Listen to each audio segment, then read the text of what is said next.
Here's another episode of Fitness and Finance. So today, Jerome Powell spoke. He is the head of the Federal Reserve, the chair of the Federal Reserve, which is the central bank of the United States. And a lot of people listen to him for forward guidance and predictions about how the U.S. economy will look, sometimes the global economy.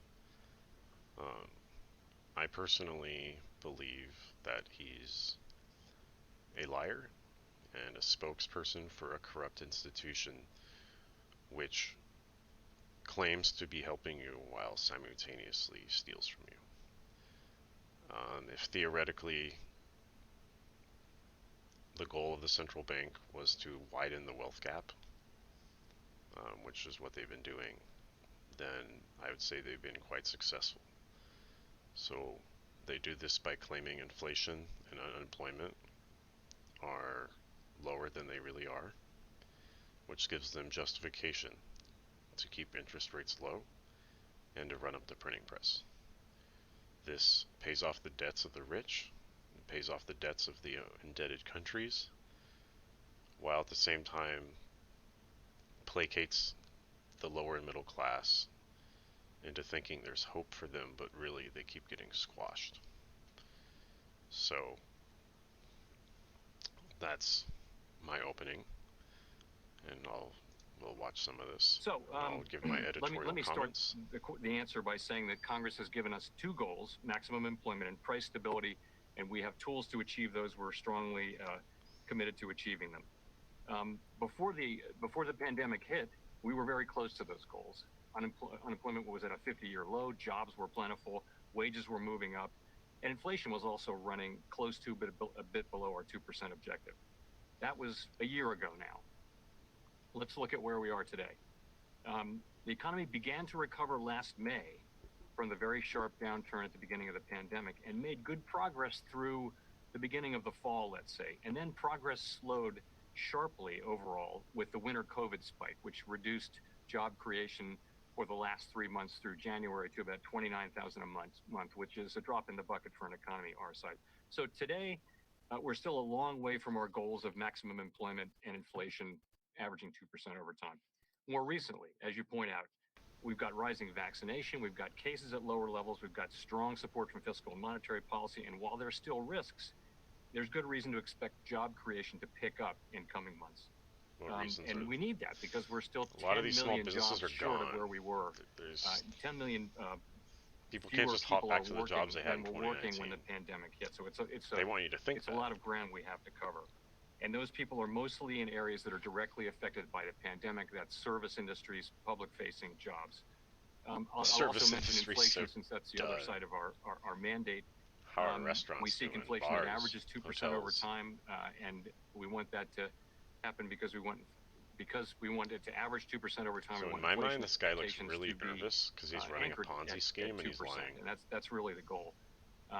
So right now, inflation is very running below highly 2%, respected and it's by done academics so since the pandemic arrived. We do expect that well-educated people as the economy reopens and hopefully picks up, we'll see inflation move up through base effects, which means just that the very low readings of March and April will fall out of the 12-month window, and also through a surge, if you will, in spending that may come as the economy fully reopens, and that could create some upward pressure on prices. The real question is how large those effects will be and whether they will be sustained or more transitory.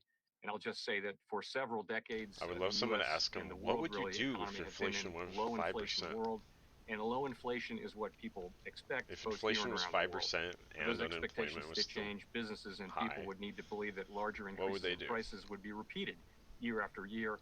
And we think it's unlikely that these deeply ingrained low inflation expectations would suddenly change. It is more likely that effects like the ones I described would be one-time effects, as the one-time effects of the fiscal boost fade. We have the tools to assure that longer-run inflation expectations are well anchored at 2%, not materially above or below, and we'll use those tools to achieve that end. So that's my thinking on the economy. So I'll get to inflation in a second, but unemployment. You know, when people are vaccinated, when they're able to go travel and feel comfortable seeing their family again, there could be a big pickup in activity. Does that mean employment could get back to where it was before the pandemic sooner than you previously thought? Well, the answer is I would hope so. So let me tell you how we define maximum I hope employment. things People go focus well. on the unemployment rate, but it's really much broader than that, because In some ways, if you he's haven't looked completely for a job in the powerless, and in last other 4 ways, weeks, he's then you're not completely counted as powerful. unemployed. You're counted as out of the labor force. So It's weird. if you look at those who have left the labor force since the pandemic, If he just and also those who are unemployed, spiked interest rates then up, you get a very large number of the whole people world who would are crash. around the edges of the labor market, and it should be thought of as Of course, he's not generally going to do that. people who want to go back to work. It will take some time to get back to maximum employment. It took us many years to get there rates for 5%. before, and that'll really just depend on how strongly the economy picks up once we do get past the pandemic, and once economic activity picks up and hiring picks up. Again, there's a lot of ground to cover to get back to what I would call maximum employment. A lot of money to be printed in the meantime. We'd want to see that the gains in employment are broad-based, and that different demographic groups are experiencing. So we have a high standard for identifying what maximum employment is, and we think it'll take some time to get there. But that is exactly the state we're trying to achieve, and we're trying to achieve it, as quickly as we possibly can. How many people do you know that wear purple tie? So just because we hit 4% unemployment, for example, if labor force participation was still low relative to where it was last February, does that mean we're not at maximum employment? Yes, I mean, we'll look overall at a range of indicators, and certainly the unemployment rate and the labor force participation rate are two key ones. It's actually even broader than that, but certainly labor force. We've had the sharpest drop in labor force participation in many decades coming out of the pandemic, and that just means that there are quite a few people who are technically out of the labor force, but were working in February. So some of them will have retired, but the vast bulk of them actually want to go back to work, but they're not currently looking because perhaps the business where they worked is still temporarily and they're getting paid more not to work. Permanently closed. So the answer is yes. 4% would be a nice unemployment rate to get to, but it'll take more than that to get to maximum employment. And do you think we could get there this year? No. I think that's highly unlikely. I think we have significant ground to cover. When you think about it, if you add back in a broader measure of unemployment is about 10 million people, I'm hopeful that we can begin to make good progress again, that hiring will pick up. So as I mentioned, hiring was strong during much of last year after the pandemic, after the critical phase of the pandemic in March and April. But it really slowed down over the winter with a spike in COVID cases, and it hasn't. We don't think it's really picked up much yet. We're looking for that to happen as cases come down, as vaccinations increase. Hasn't happened yet, so I think it's not at all likely that it would reach maximum employment this year. I think it's going to take some time to get there. Let's talk about inflation for a second. Between the $900 billion that Congress approved around Christmas and then this $1.9 trillion package Congress is looking at right now, that's some serious spending. And the market has been pushing up longer-term interest rates, maybe because it seems to anticipate an unwelcome increase in inflation. This is a question I would ask. Is the market wrong? Yes. Well, is the market wrong? That's a pretty broad question, I would say. He wants maybe to be a little more specific. Let me talk about the sort of market pricing, I think, is what you're really asking about. So in terms of the bond market, so you're right, bond market rates moved up. And as far as that is concerned, a number of factors are factored into it. But from our perspective, we monitor a broad range of financial conditions, and we think that we're a long way from our goals. We think it's important that financial conditions support the achievement of those goals. And I would be concerned by disorderly conditions in markets or a persistent tightening in financial conditions that threatens the achievement of our goals. Whenever there's a problem, he'll just say it's transitory and not permanent. Were to happen. A year later, he'll be like, the other question apparently tends it was to be markets reflect while he's, an estimate retired of in when Long Island. we would raise interest rates. And so let me talk about that. That's the other question. So the question is, what would it take for us to want to raise interest rates? Right now, our policy rate is effectively at zero. So we have a new framework, and we're strongly committed to implementing that framework, and we have Interest rates guidance will out to never implement rise that again. framework. As I mentioned, They can't with afford to. rising vaccination and other things happening, fiscal policy support, there's good reason to think that the outlook is becoming more positive at the margin. They will In the print coming more months, we could see money spending and to job buy creation bonds and picking up. So let me suppress talk yields. about the guidance. And by the way, the guidance is always, Because otherwise the government will go bankrupt. It's outcome based. It's not date based. So we never say, hey, we're going to do this in 18 months or 24 months. It's always when these conditions are fulfilled. So for asset purchases, as you're aware, we say that they'll continue at least at the current level until we achieve substantial further They're progress keep toward our goals. buying bonds That's actual until progress, they reach their not goals. forecast progress. And as I mentioned, there's They'll never good reach reason to their think goals, we'll begin so to they'll make print more bond, progress they'll print money soon. to buy But bonds even if that forever, happens, 'cause as no now one else seems is going to buy likely, them. it will take some time to achieve substantial further progress. For interest rates, to raise interest rates. Would you loan the government money very simply for 10 years we at said we want to see 1.5% labor market a year? conditions consistent with our assessment You'll lose money. of maximum Inflation. employment, and that means all of the things that we talked about. May We as want well to see just inflation stuff it sustainably under at the mattress, 2%, and we want to be on track to buy gold. have inflation run moderately above 2%. So these are highly desirable outcomes that that would represent an economy that's very far along the road to recovery. And there's just a lot of ground to cover before we get to that. The last thing I'll say is this, and I want to be clear about this. If we do see, as I mentioned, if we do see what we believe is likely a transitory increase in inflation, where longer-term inflation expectations are broadly stable at levels consistent with our framework and goals, I expect that we will be patient. They will be patient. That means they won't do anything. There's a lot there. Thank you for that. So, yes. They're admitting that they won't raise question rates is, even has if the inflation recent run-up rises. in bond yields Admitting been consistent they have no ammo with for your that. economic outlook and with the new framework that you've adopted that takes a more relaxed approach to inflation? Well, if you want to watch the rest of this, I found this on Meet Kevin's channel. It's actually pretty hard to find this interview just on its own. I looked. I don't know why, but so today, taking a quick look at the consequences of this. I mean, today Tesla just got crushed. I mean, Tesla's pissed. I mean, if you look at it, I mean, you could have bought this thing at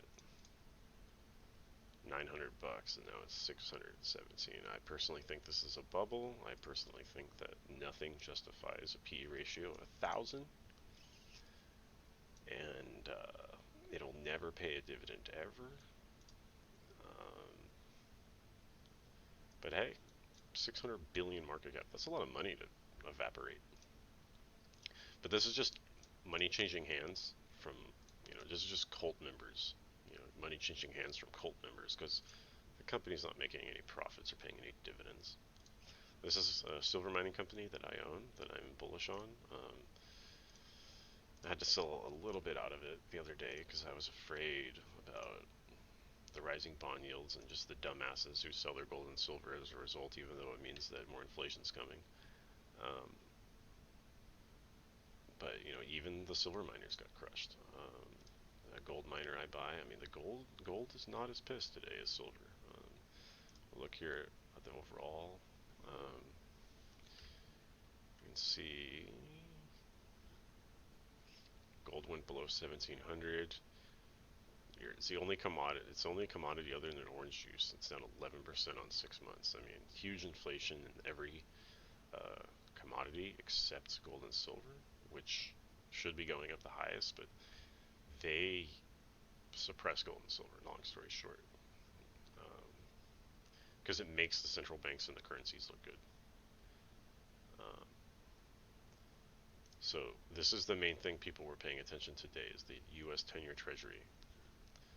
If you look at a 30, this is pretty much my lifetime. This is in a constant downward trajectory, so that as the debts rise of the country, the interest payments that we have to pay every year stay constant. Because if we had to pay historical average of, like, say 7% interest rates on our current debt, which is 28 trillion, it'd pretty much hog up. I mean, that's basically $1 trillion a year in interest. I mean, I'm really ballparking that, but long story short, it would take the entire tax revenue of the country to pay just for interest, so we'd have no money left over for Social Security, pension, government workers, firefighters, police officers, all that. We wouldn't be able to afford to pay them. The only reason our country seems solvent is because we've suppressed the interest rates on our loans, pretty much, that we take. So, broad-braced, I mean, wow, the Dow is recovering. Well, no, actually, no. They're all down on the day. Is this the beginning of a bubble pop? Is this just a blurb? How soon, how far will things have to crash before Jerome Powell comes back out and announces more bond purchases? And I think the end game is to announce stock purchases, like the Bank of Japan is doing. The Bank of Japan owns 80% of the Japanese ETFs. The Japanese economy is a complete zombie economy. I believe that we're like 10 years behind Japan, except we have some differences from Japan. We're the global reserve currency. We have debt problems like Japan, but the debt is a little different. Their debt to GDP is higher, but they have industry. They have some sort of productive capacity. Like, we exported our productive capacity. So,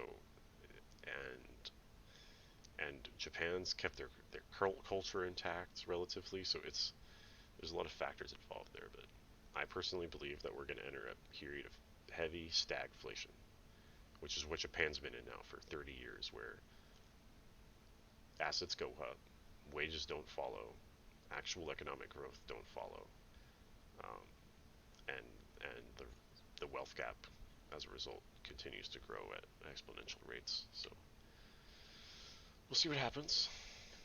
Thanks for watching.